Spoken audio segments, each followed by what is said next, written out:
It's November 18th, 2008, and Abigail was taken to the emergency room this afternoon.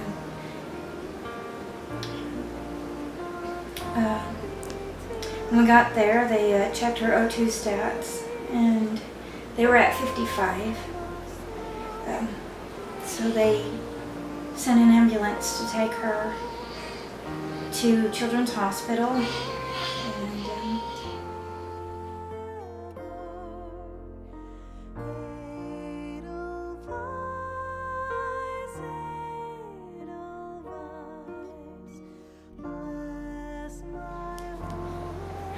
it's November 19th, 2008, and Abby has spent the night at Children's Hospital.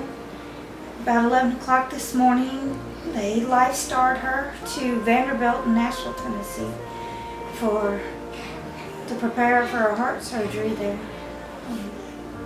And I'm driving there today to be with her.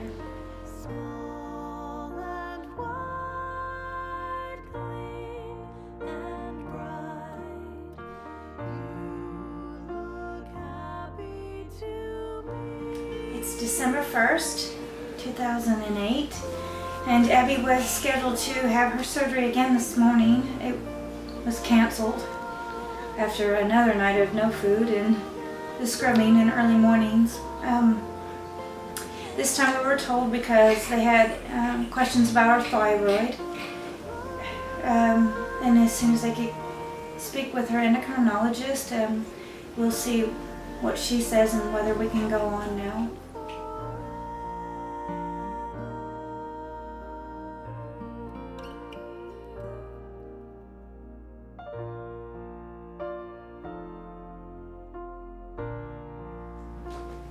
It's December 3rd, and Abby's had her surgery. Same thing as always. They took her off feeds and prepped her, and we went down early this morning to the pre-op. And they took her this time. They were ready. I went to the waiting room and spent about 3 hours.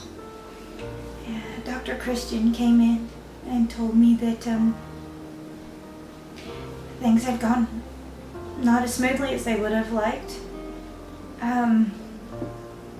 Abby's a real trooper, but just as they were about to close her up,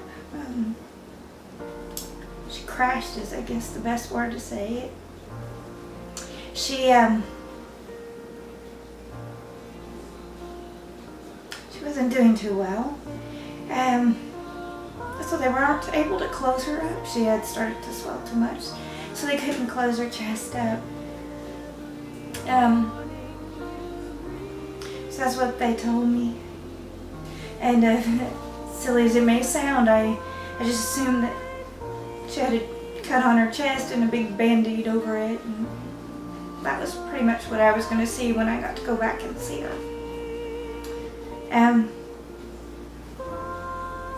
It wasn't what I got to see.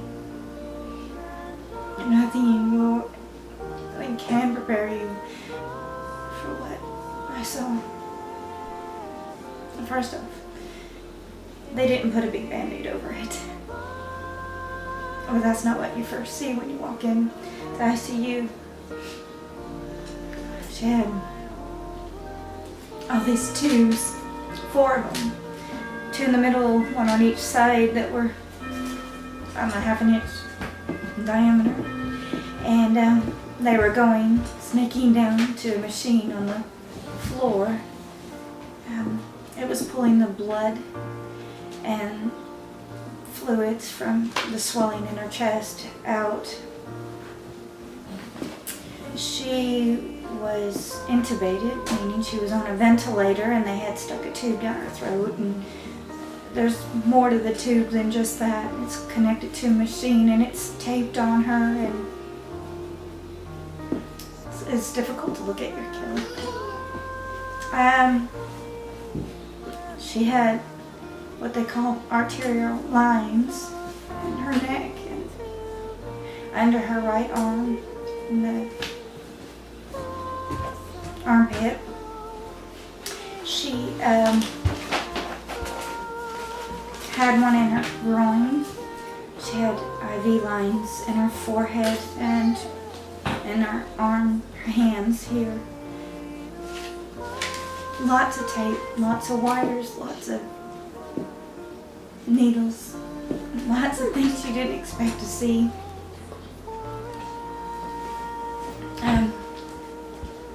She was really swollen, and she didn't look like the little girl I knew.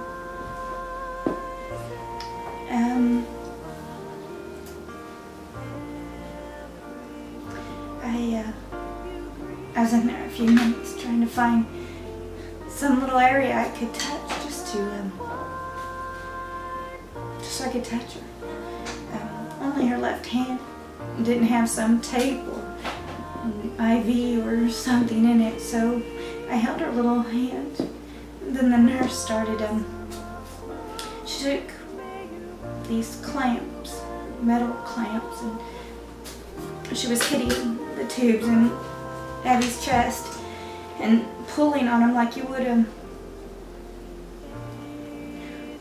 ribbon when you want it to curl. She was pulling on it to get the stuff to go down, the blood and the drainage to go down to the thing on the floor. And I felt like the floor was moving under my feet. Anyways, she suggested I leave and go get something to drink and give myself a little bit of time. And she told me that when I come back, that it'll be easier. Except for I don't believe her. I don't believe her.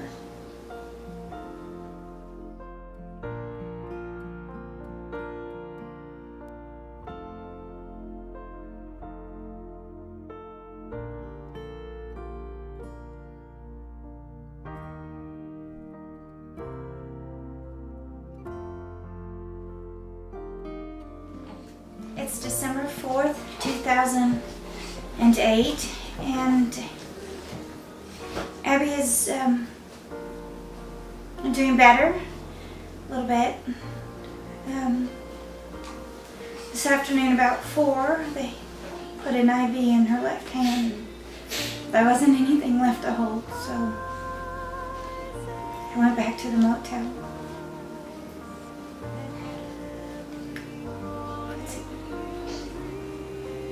I feel really helpless. Like I can't do anything.